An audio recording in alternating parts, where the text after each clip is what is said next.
Hey guys, it's Alex, and today I'm here with a book review for Leviathan Wakes by James S.A. Corey. This is the first book in a science fiction space opera series, which is rather thick. I believe there are 9 books planned so far, and potentially more, along with a bunch of novellas and short stories and all kinds of extra content. Um, I've been trying to branch out of my comfort zone, kind of, so this was a book that I decided to start.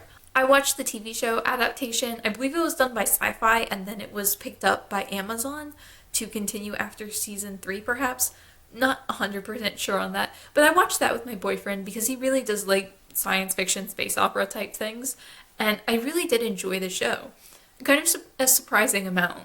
I got more invested in it than I expected to. So we both decided to pick up the book. I finished it. He's still kind of in the middle of it. This is his library checkout. I just read it before him because I read faster than him. It took me like 5 days and it's taken him like 2.5 weeks. But I gave it 4 stars. I really enjoyed it. So like I said, this is an adult space opera science fiction story about, how do I explain this in a way that makes sense? Captain James Holden is the XO on a spaceship that transports water from Earth to the outer asteroid belt. In this world, people live on Earth, they're called Earthers. Other people live on Mars, who are Martians. Some people live on the moon, they're called Lunars. And then other people live all the way out in the asteroid belt, and they're called Belters. There's a lot of prejudice that goes on between the inner planets versus the outer planets, and then Mars versus Earth, and a lot of like politics and drama in that regard, which is very interesting. There's also a specific plotline just about James Holden. His ship is blown up and he and only a couple of members of his crew survive, and they kind of go on a quest to figure out what got their ship destroyed, who killed all their crewmates. And at the same time, Detective Miller, who is a detective on one of the planets in the asteroid belt, is searching for a girl. Her family is very wealthy, they've reported her missing, and it's a kidnap job, which means he's supposed to find her and send her home against her will. And that job sort of turns into a lot more than he expected. And then the 2 different storylines kind of come together, and I'm sorry if this is a very convoluted description, but I don't know how to actually describe the plot of this book because there's a lot going on, and it's a very long series. And I am like ahead of this book because I've watched the show. I watched the first 3 seasons of the show, which covers the first 3 books. So I do know more of what's going to happen. But getting into my thoughts, like I said, I gave this 4 stars. I really enjoyed this. I'm going to start with some of the negatives and then get into the positives because I think there are a lot of positives in this book that kind of outweigh any negative thoughts I had. Most of my negatives are kind of like more minor things. And just the caveat at the beginning, this is my first ever space opera. I don't read much sci-fi at all, so I am very new to the genre, so not that that makes any part of my review less valid, but definitely take it as someone who's very inexperienced in the genre, because I don't know what I'm talking about. The chapters were on the shorter end, which I think for me didn't work super well. They weren't incredibly short, because I've read books that had like 2 to 3 page chapters and changed point of view every single chapter, and that would just drive me up a wall, and I can't stand that. In this, the chapters were, I think they averaged around 15 pages, but they switched point of view between James Holden and Detective Miller throughout the entire book. And each chapter ended on kind of a dramatic note, and that was fine for a while, because I do understand why books do that. They end on a dramatic note to like keep you intrigued, and I like that, that's fine. But when the chapters are on the shorter end, and it happens every single chapter, it just started to feel a little bit melodramatic. Like it was a very unnecessary thing that didn't need to be included all the time. And my boyfriend also commented on this, although I think it bothered him a little bit less than me. He thought it was kind of amusing, and I was a little bit irritated by it. But it wasn't like that was a big thing. It was just like this mild irritation that like I knew when I was getting to the last 2 or 3 pages of this chapter, they were about to like drop a bombshell that was really not that melodramatic, because with how many chapters were in this book, it couldn't be super dramatic at every chapter. It was just written to make it seem dramatic. So that was a little bit frustrating. I kind of just wish the chapters had been like 50 pages so I could really just get engrossed into the story. But again, mild irritation, not a huge deal. I also did find it just a little bit tedious, and I think that has a lot more to do with my experience with this book and rather than the book itself, because I did watch the show first and I picked up this book probably about a week or two after watching the show. Like there was not a lot of downtime.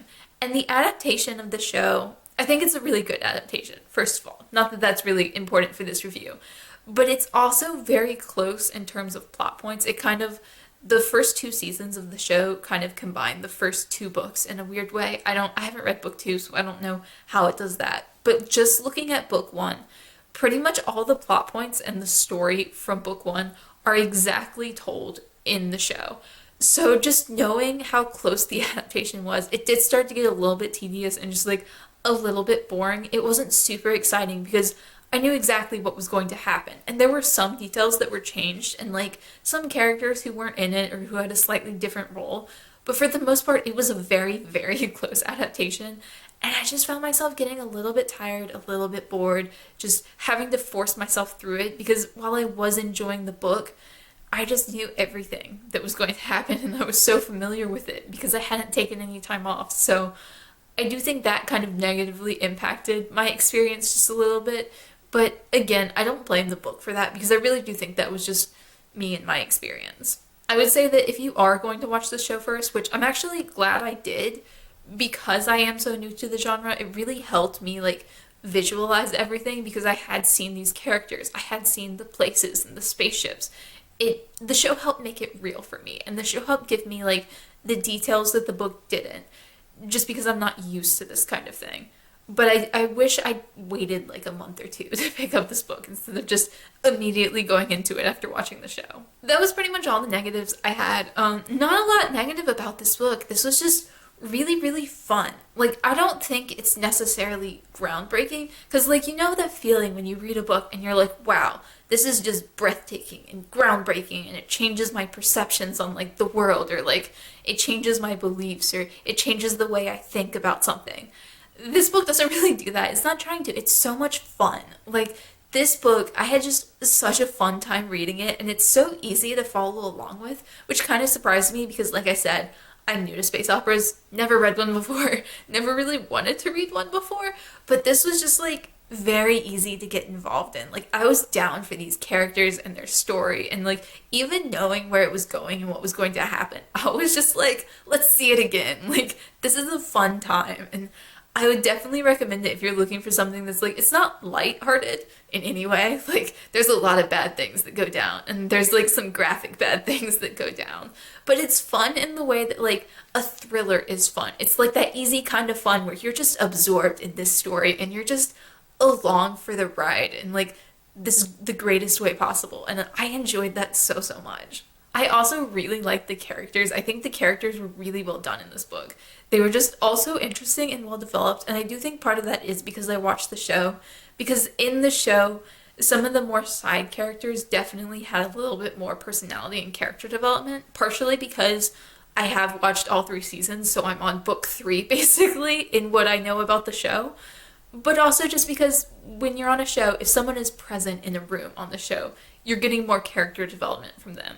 And in a book, that's not necessarily the case because they can be present for 100 pages.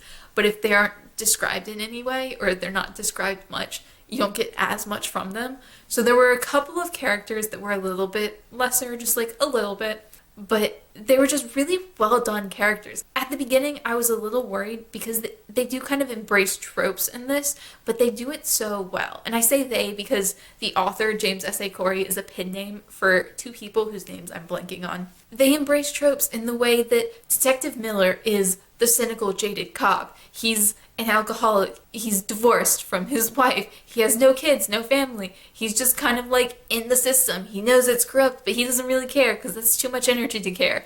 And then you've got James Holden, who's like this really young, eager, really wants to do everything right, very righteous kind of guy.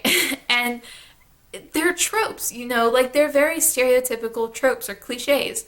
And at the beginning, I did worry that it was just going to be those tropes and nothing more. But they did a really good job of embracing tropes, but also making them so detailed that it was very unique and very interesting. And it's like, I don't care that it's a cliche, because while these characters do fit into the cliche, they're also full fully rounded people. Like, they're very well developed, they're very interesting. So it's such a great example of how you can like embrace a cliche and use it so that it works in a story and that it doesn't just fall flat. And I really, really enjoyed that. I will say some of the romance in this book I'm not sure how I feel about yet. And it's kind of neither a negative or a positive because at the beginning I wasn't down and I really wasn't down for it in the show. In the book, it might be better. I'm still on the fence. It's something that I have to think about and we'll see in like a later book because it depends on how well developed it is. In the show, it just happened, and in the book, it kind of just happened, but they're potentially also going to be like, hey, it's weird that this romance just happened. So if they do the latter, which it kind of seems like they are leaning towards, I'm going to appreciate that a whole lot. Also, this book is just really well developed and really well crafted. It seems like the two authors really have like the long game planned out. Like they know where this book is going. They know what this world is like. It feels like there's just a lot of really well developed details in this, as well as the overall story. Because sometimes I read books and it feels like, oh, well, this was just thrown in because they had an idea 2/3 of the way through the book. This book doesn't feel like that at all. It feels like they have an entire outline for this series going, and they've crafted all these details, and they did about 5 years worth of world building before they started writing. That's what it feels like. I mean, maybe not. Maybe they just like wrote this. Who knows? But it really feels like just such a well-crafted story. Like, it's so well done. There's like so many small details that are just really well thought out. Like gravity, the way gravity impacts the lives of people, because they have a number of different characters who live in different gravity. Belters have grown up with significantly less gravity than the Earthers have. So their bodies have actually developed differently. And then you go to medical care and like, depending on the gravity and what the gravity is like and how much gravity there is, medical care changes. Because if there is no gravity, then you don't bleed properly. Because like there's no like gravity pulling the blood out. And it's just very interesting how these things have been developed in the story. And like some of them are major and huge and have like big impacts on the story. And some of them are just small details that are brought up once and just like, hey, that's what happens. And I found it really, really fascinating. It also changes the way the action scenes are written, because you're not going to, when there's no gravity, when you're just like floating through the air, you fight completely differently. Or when there's less gravity, you fight differently than if you have full gravity. And someone who's grown up in less gravity is going to fight differently at less gravity than someone who's grown up in full gravity. And it's just really interesting and really complex, and just, I loved it. I thought this whole book was fantastic. 4 stars. Like, for a space opera, for me, for someone who just like is not generally interested in something like a space opera, I was super down. I thought it was fascinating and great and such a fun ride. I will say, I don't know that I will be in this series for the long haul. Like, I really did enjoy this book. It's 4 stars. 4 stars is wonderful. But 9 books is a lot, first of all.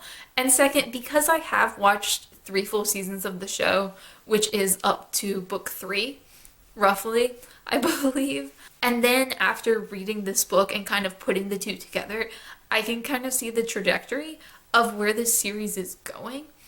And I'm not sure that I'm going to be down for it. And I definitely will continue reading up to the point where I don't enjoy it.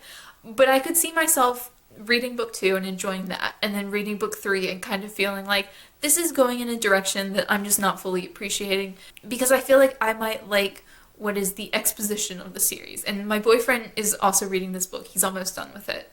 We were discussing this just based on the last season of the show, and I think the conclusion we came to is that it might just be going in a direction that I, as a reader or an audience member, do not fully appreciate. So I'm definitely going to read the second book. I actually already have it out from the library. I will probably read the third book as well, but I cannot guarantee going any further than that. We'll just have to wait and see how I feel about those books. But this one was a fun ride. I definitely recommend it. I think it's a good one to get into if you're like new to science fiction, new to space operas, and you're just like, I want to try something fun. It's kind of thick and scary, but it goes by pretty fast.